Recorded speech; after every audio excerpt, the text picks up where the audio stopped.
Gusto mo ba maging tourist sa Australia o kaya mag-student visa sa New Zealand? Tapos hindi mo alam kung saan NB Consulting na branch na meron? Huwag kayong mag-alala dahil papakita natin yung NBC Malolos. So andito tayo sa crossing para ipakita natin kung paano mag-commute from crossing papunta dun sa New Zealand, dun nga sa NB Consulting Malolos.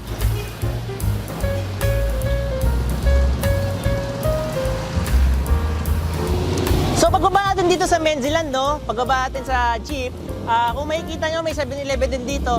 Tapos ito nga ang Menziland. So after nun, magka-tricycle tayo, mag-itay tayo ng tricycle. And then sabihin nyo lang Santa Ana o kaya Junicio Hardware, kaya NB Consulting. So taka na. So andito na tayo sa pagbaba. So makikita mo na agad dito yung NB Consulting, tapos yun nga, yung Junicio Hardware as a pinpoint. So dito, pwede ka lang kumatok dito sa pangalawang pintuan o kaya unang pintuan para i-assist ka ng mga empleyado dito sa NB Consulting.